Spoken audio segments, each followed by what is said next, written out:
Dr. Kira Voss stepped through the massive doors of the council chamber on Station Prime. The sight before her took her breath away. 12 different species sat in their specially designed seats, each one built to accommodate their unique forms. The room buzzed with tension so thick she could almost taste it. The emergency session had been called 3 days ago. The Helix War was spreading faster than anyone had expected.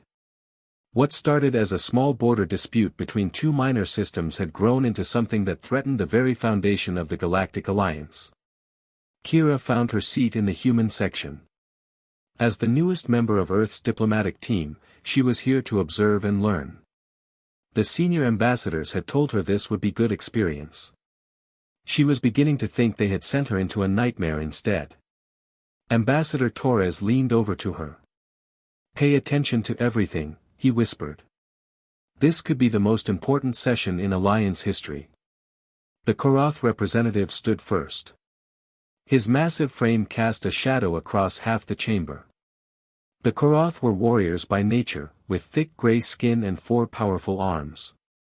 When they spoke, their voices carried the weight of 1,000 battles. "The Helix War cannot continue," the Koroth ambassador said. His words echoed through the chamber's translation system. "My people grow restless.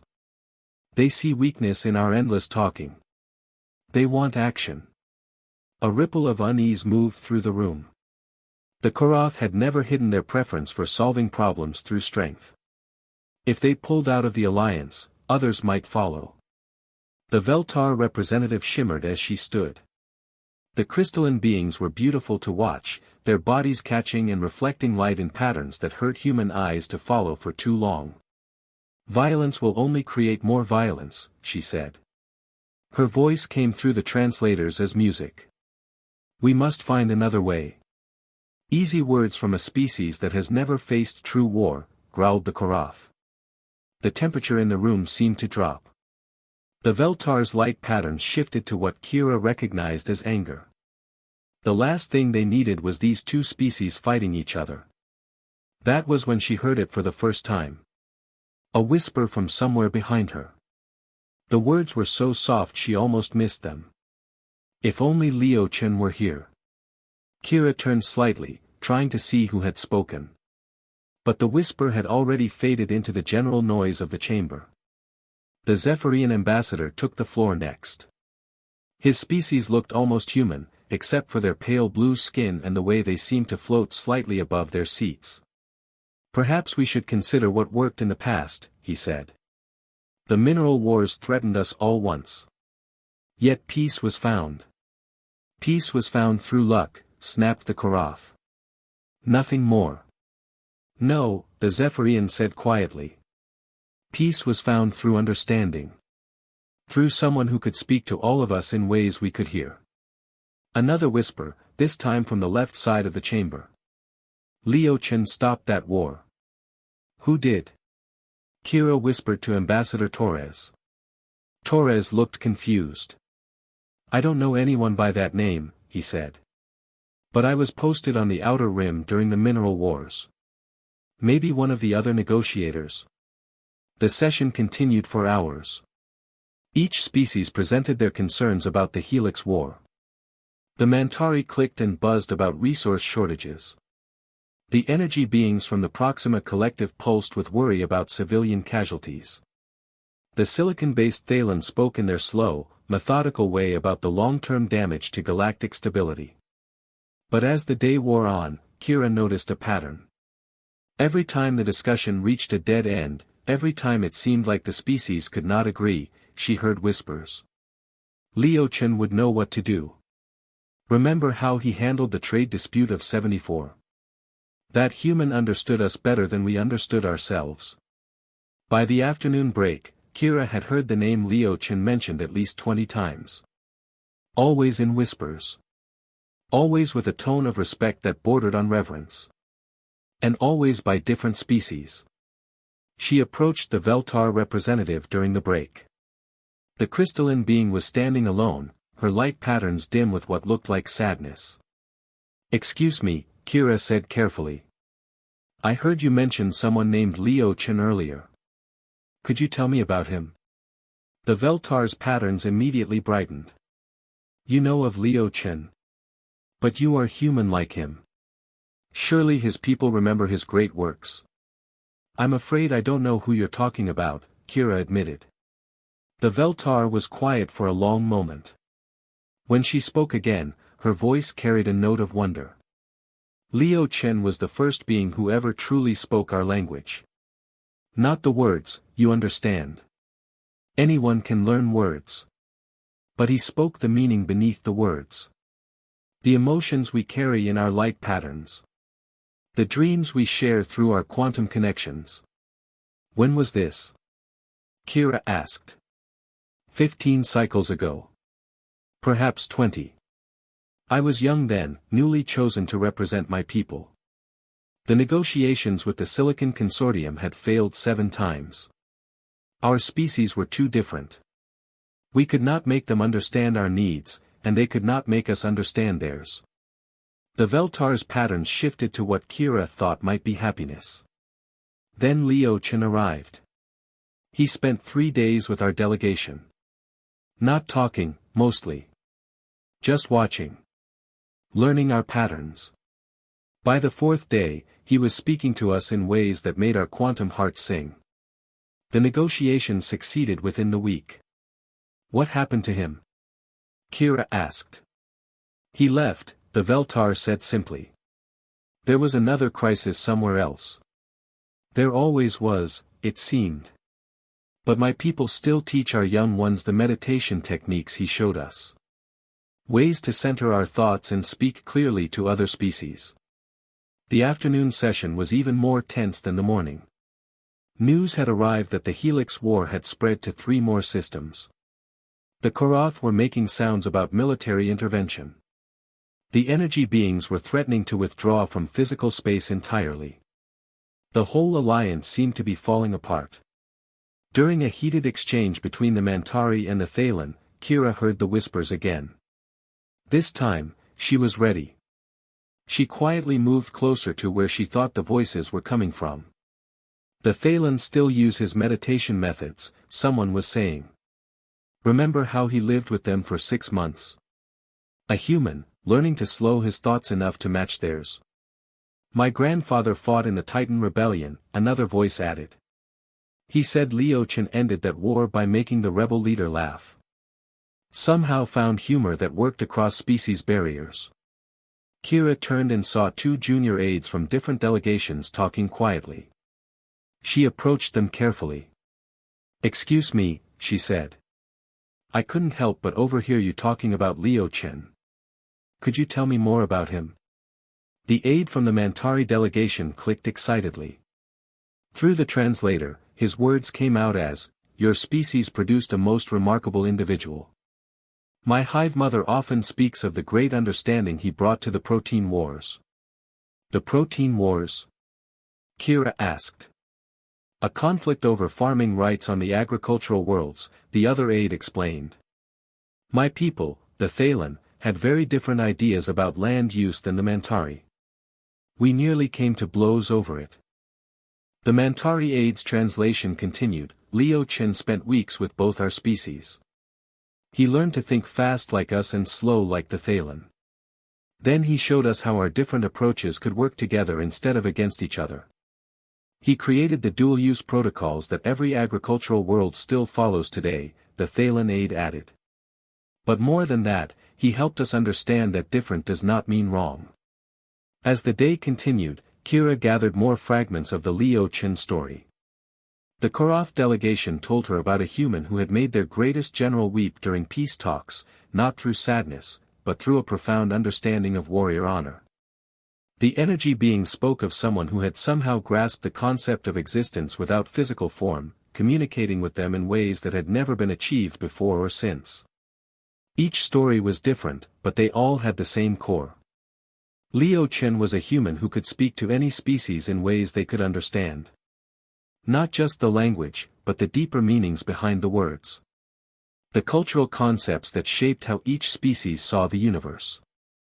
As the session drew to a close, the situation looked hopeless. The Koroth had issued an ultimatum. Either the Alliance took military action within 1 week, or they would withdraw and handle the Helix War themselves. Half the other species were threatening to leave if military action was taken. The other half were demanding immediate intervention. Ambassador Torres looked exhausted as they walked out of the chamber. "I've never seen anything like this," he told Kira. "The Alliance has survived disagreements before, but this feels different. Like we've forgotten how to talk to each other." That night, Kira sat in her small quarters on Station Prime, thinking about everything she had heard. Liu Chen was clearly more than just a skilled negotiator. The way every species talked about him, he had become something like a legend. A story they told themselves about what was possible when someone truly tried to understand. But where was he now? In the Alliance's greatest hour of need, where was the man who had prevented at least 4 major wars and countless smaller conflicts? She had asked everyone she could find, but no one seemed to know. He had simply vanished at some point, leaving behind only stories and the negotiation techniques he had taught. Kira made a decision that would change everything. She opened her personal communicator and began typing a message to her superiors on Earth. If Liu Chen was out there somewhere, she would find him. The Alliance needed him now more than ever, and someone had to try. She just hoped she could find him before it was too late. The whispers of his name filled every room on Station Prime, but whispers would not be enough to save the galaxy from itself. The hunt for Liu Chen was about to begin. Kira's request to search for Liu Chen was approved faster than she expected. Within 2 days, she had clearance to travel anywhere in Alliance space. The crisis was growing worse by the hour, and her superiors were willing to try anything. "Find this miracle worker," Admiral Ross had told her before she left Earth. "Because if you don't, we might not have an Alliance to save." Her first stop was the Alliance archives on Luna Station. If Liu Chen had been involved in major negotiations, there would be records. But what she found was frustrating. His name appeared in dozens of reports, but always as a footnote. The official records focused on the treaties and agreements, not on the people who made them possible. Dr. Park, the head archivist, helped her dig deeper. "It's strange," he said as they searched through the old files. "Usually we have detailed records of all negotiators. But Liu Chen seems to have avoided the spotlight completely." They found a single personnel file. Liu Chen, born on Earth, age unknown, assigned to the diplomatic corps 25 years ago. No photo. No detailed background. Just a list of conflicts where he had been present. The list was long. "Look at this," Dr. Park said, pointing at the screen. "He was at the Mineral Wars, yes. But also the trade disputes of 74, the Titan Rebellion, the Silicon Consortium Crisis, the Protein Wars, the Boundary Conflicts, and at least 12 other major negotiations." "That's impossible," Kira said. "No one person could have been involved in all of these." "The dates don't lie," Dr. Park replied. "But you're right. It doesn't make sense. Most diplomats specialize in 1 or 2 species. This man apparently worked with everyone." Kira left Luna Station with more questions than answers. Her next destination was Kepler 442b, a mining world on the edge of Alliance space. The files mentioned a labor dispute there that Leo had helped resolve. The mining colony was a rough place. The human miners worked alongside 3 different alien species, extracting rare minerals from deep underground. The foreman, a weathered man named Tom, met her at the spaceport. "You're asking about Leo?" Tom said as they drove through the dusty streets. "Best thing that ever happened to this place, that man was." "Tell me what happened," Kira said. Tom's face lit up with memory. "This was maybe 8 years ago. We had big problems. The Koroth miners worked too fast, made the tunnels unsafe. The Veltar wanted to use their crystal technology, but it interfered with our equipment. The Zephyrians could work in low oxygen, so they thought everyone else was weak. They stopped at a large building near the mine entrance." Tom pointed to a mural painted on the wall. It showed humans and aliens working together, but what caught Kira's attention was the small figure in the center, bringing different groups together. "Is that Leo?" she asked. "That's him," Tom confirmed. "Arrived here during our worst strike. 3 species ready to fight each other. Production had stopped completely. Company was talking about shutting down the whole operation." They walked into the building, which turned out to be a community center. Workers from all 4 species sat together at tables, sharing meals and conversation. It looked natural, but Kira knew it must have taken work to achieve such harmony. "What did Leo do?" she asked. Tom sat down at one of the tables. "First thing, he didn't try to fix everything at once. He just worked. Went down into the mines every day, different shift each time. Worked with the Korath, matching their pace until they respected his strength. Worked with the Veltar, learning how their crystal tech actually made things safer, not more dangerous." A Korath miner joined them at the table. His 4 arms moved as he talked, and the translator turned his words into English. "Leo Chen understood warrior pride," he said. "Other humans always tried to slow us down. Leo learned to work at our speed, then showed us when speed was good and when patience was better. He spent 6 months here," Tom continued. "By the end, he had the Korath teaching safety protocols to everyone else. The Veltar sharing their technology.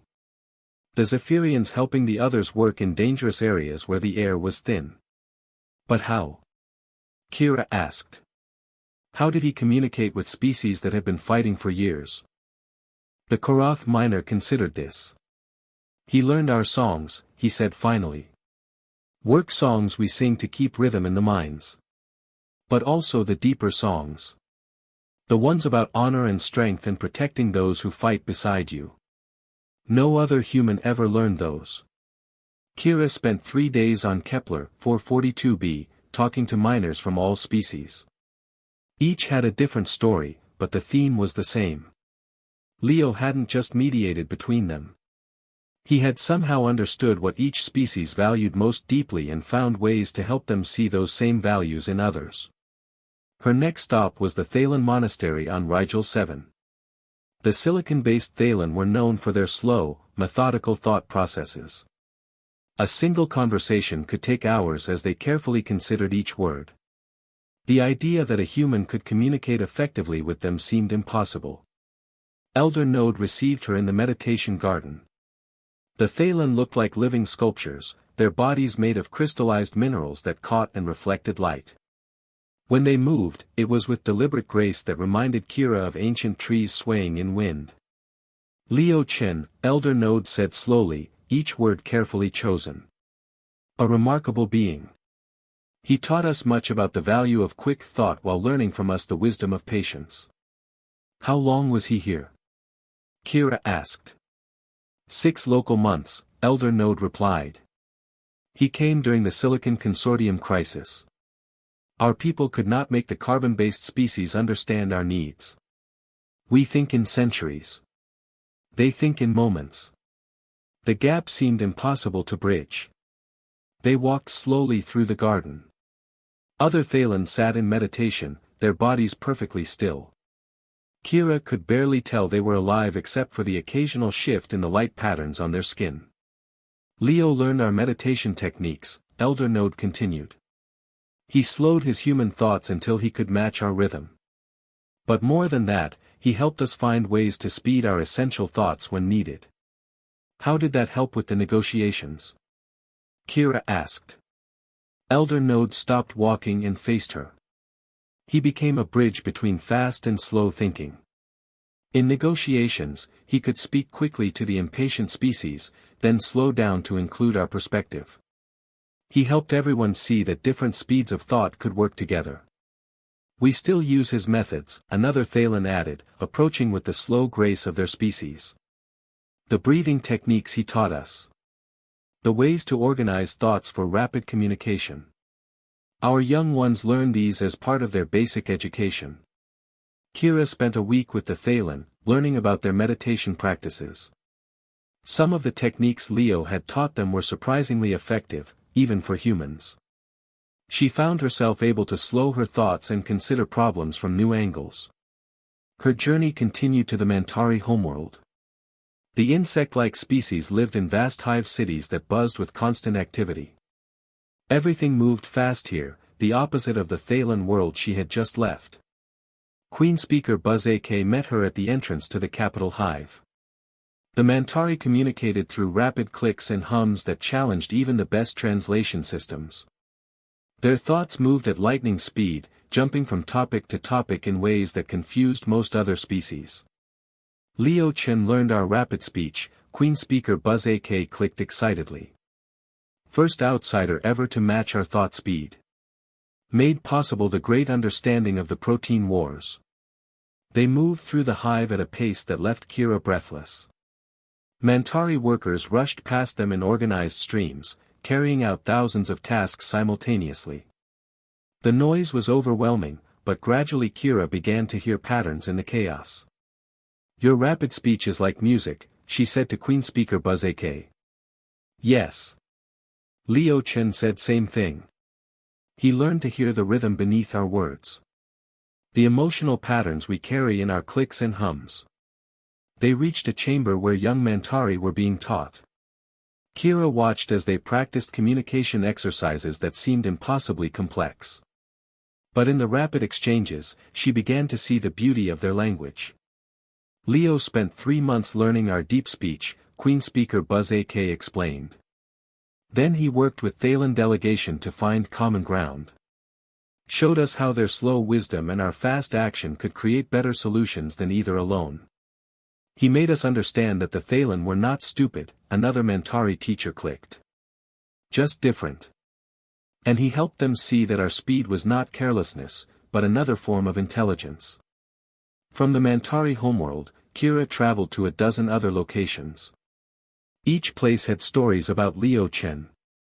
Each species remembered him differently, but with the same deep respect.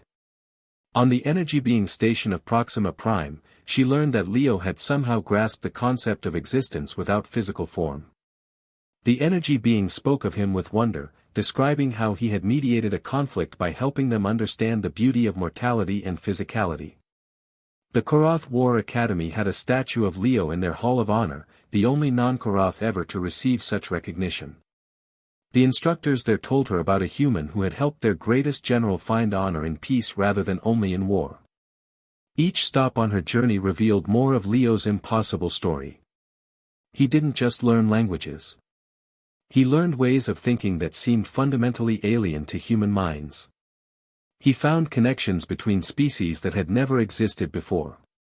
But the most important question remained unanswered: where was he now? As Kira traveled from world to world, the news from the Alliance grew worse. The Koroth had begun mobilizing their fleets.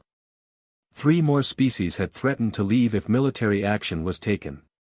The energy beings had already started withdrawing from physical space. The Alliance was falling apart, and the one person who might be able to save it had vanished. On her 15th world, a small trading station near the galactic rim, Kira finally found a real clue. An old Veltar merchant named Brightsong remembered seeing Leo just 2 years ago. He was traveling toward the frontier zones, Brightsong told her. Said something about refugees needing help. There was a place, I think. Haven's Rest. Where people go when they have nowhere else. Kira felt her heart race.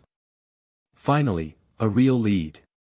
Haven's Rest was a settlement on the very edge of Alliance space, where refugees from various conflicts had gathered. It was exactly the kind of place where someone like Leo Chen might choose to work. She booked passage on the next transport to Haven's Rest. As her ship jumped into hyperspace, she wondered what she would find there.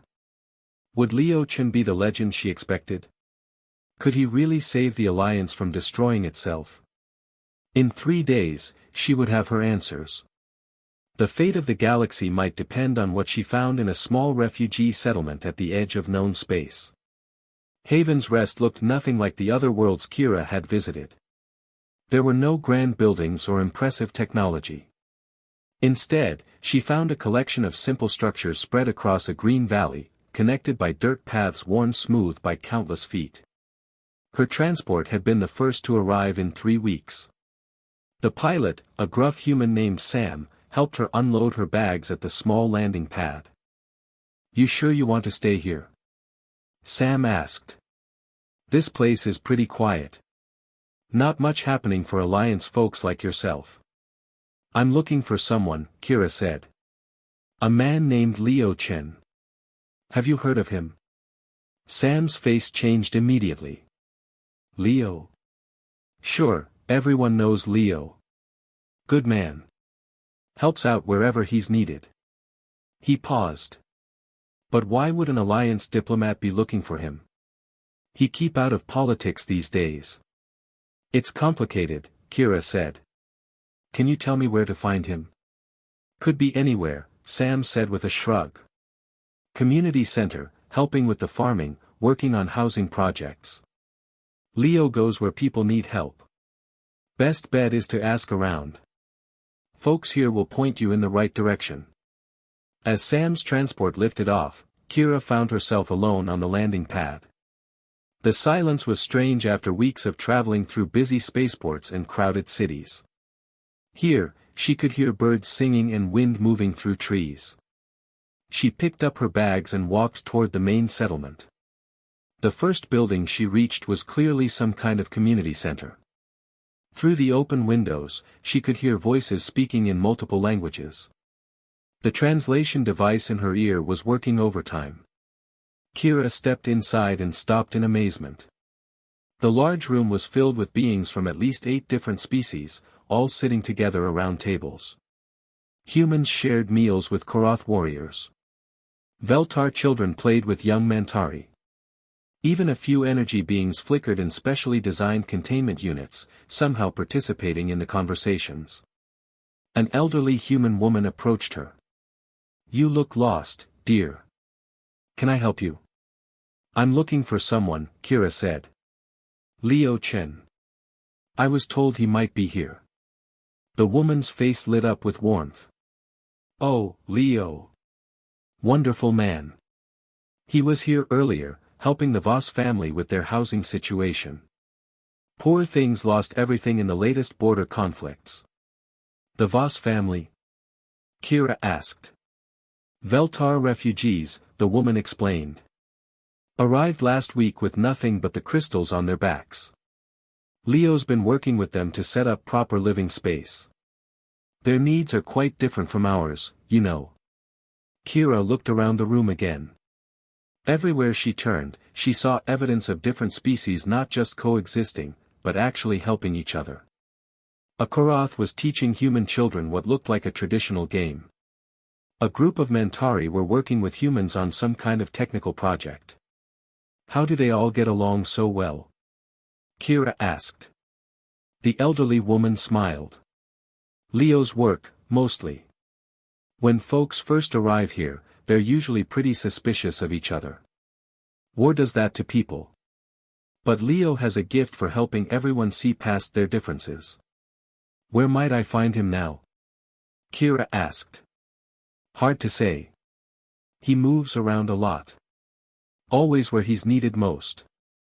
The woman thought for a moment. "Try the workshop. The Mantari delegation has been having some communication troubles with the Thalen families. Leo said he'd help sort it out this afternoon." Following the woman's directions, Kira walked through the settlement toward a large building at its center. Along the way, she saw more evidence of the impossible cooperation happening in this place. Species that had been at war just years ago were working together on farming projects and construction. She passed a garden where humans and Zephyrians were planting crops together. The blue-skinned aliens floated just above the ground, using their natural abilities to tend plants in ways humans couldn't. But instead of working separately, they had found ways to combine their different strengths. Near the workshop, she heard voices engaged in what sounded like a heated discussion. Through the open door, she could see a group of Mantari clicking rapidly at a pair of Thalen, who responded with their characteristic slow, measured speech. The conversation was clearly not going well. Then she heard another voice.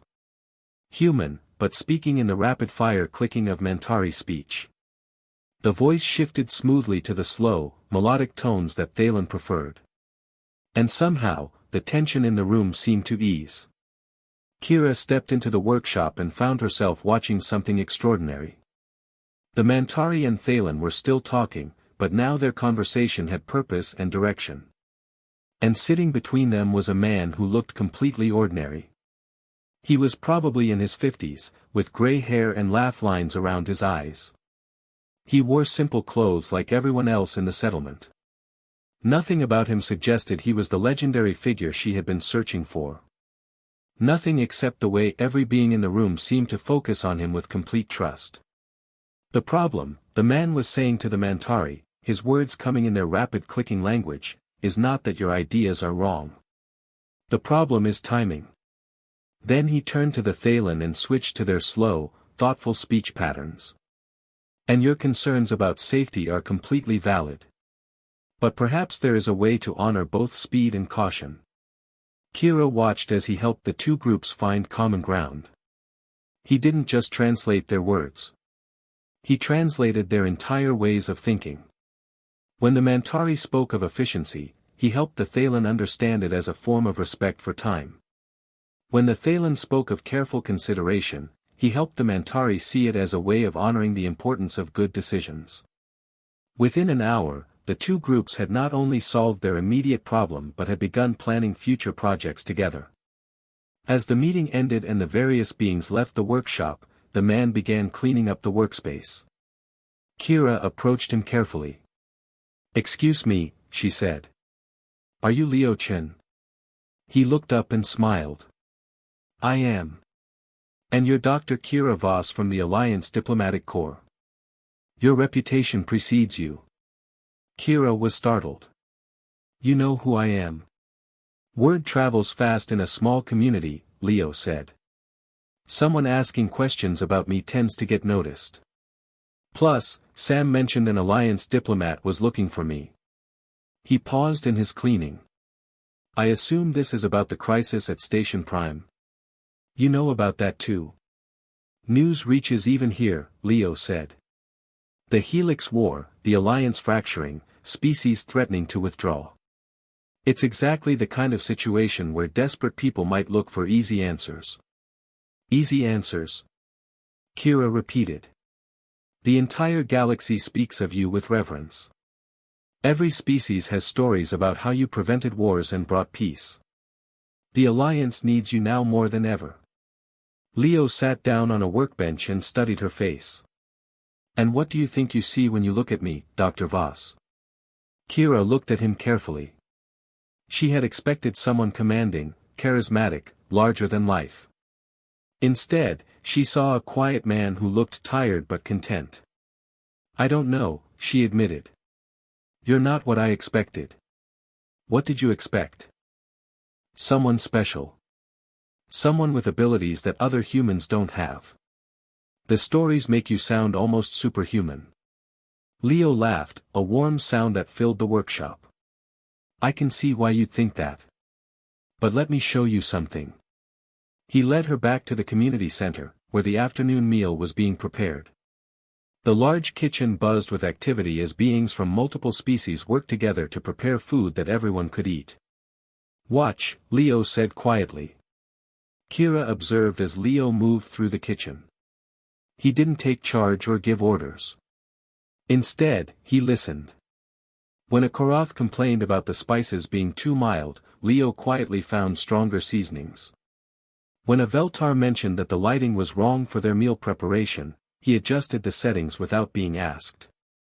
"See the Mantari over there?" Leo pointed to a group working quickly at one counter. "They're getting frustrated because their work rhythm is being slowed down by the mixed group. But if I just suggest that they handle the rapid preparation tasks while others focus on the slow cooking items." He moved over and spoke briefly with the Mantari in their clicking language. Within minutes, the kitchen had reorganized itself more efficiently, with each species contributing their natural strengths. "That's it?" Kira asked. "That's your secret?" Leo smiled. "What did you see?" "You listened to them.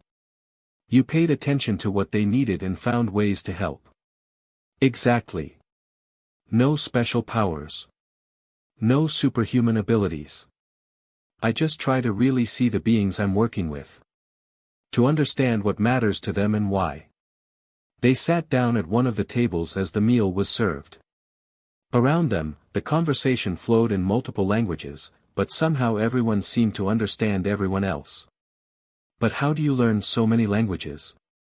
Kira asked. How do you understand so many different ways of thinking? Practice, Leo said simply. And genuine curiosity. When you really want to understand someone, you find ways to connect with them. Every species has things they value, dreams they carry, fears they face. Those feelings are universal, even if the ways of expressing them are different. The stories about you, Kira said. The wars you prevented, the peace treaties, the impossible negotiations. All true, Leo said. But not because I'm special. Because I had time to really listen to what each group needed and help them hear each other. As they ate, Kira watched Leo interact with the people around them. A young Korath was telling him about troubles with other children. Leo listened with complete attention, asking questions that helped the child understand the problem from different angles. An elderly Veltar spoke about missing her home world. Leo's response was simple compassion, but somehow it seemed to bring light back to her crystalline features. The alliance is falling apart, Kira said finally. The species can't agree on anything. They've forgotten how to talk to each other. They haven't forgotten, Leo said. They're just scared. Fear makes everyone retreat into themselves, focus only on their own needs. But the capacity for understanding is still there. Will you come back? Kira asked. The alliance needs you. Leo was quiet for a long time. Dr. Voss, what do you think would happen if I returned to Station Prime and somehow managed to solve the current crisis? Peace. The alliance would survive. For how long? Until the next crisis. Until the next time fear makes everyone forget how to listen to each other. Kira began to understand. You're saying the alliance needs to learn these skills for themselves. Everyone has the capacity for empathy, Leo said. Humans especially. We're a species that can adapt, that can learn to see through other eyes. The galaxy doesn't need one miracle worker. It needs millions of people who understand that our differences can be strengths instead of weaknesses. As evening fell, Kira sat in the community center watching the daily life of Haven's Rest. Children from different species played together. Adults shared stories and solved problems cooperatively. It was like a preview of what the galaxy could become. I understand now, she said to Leo. You're not the answer to the crisis. You're proof that there is an answer. Exactly, Leo said. And that answer isn't unique to me. Every human has the potential to be a bridge between worlds. We just need to remember how to use it. The next morning, Kira prepared to return to Station Prime. But she wasn't going back to bring Leo Chen to save the alliance. She was going back to share what she had learned about the extraordinary potential that lay within ordinary human compassion. The whispers of Leo's name would continue to fill rooms across the galaxy. But now they carried a new message. The miracle wasn't one special person, but the amazing capacity of humanity to truly see and understand others, no matter how different they might be. The galaxy's salvation wouldn't come from finding one legendary figure. It would come from recognizing that every human carried within themselves the power to whisper peace into existence.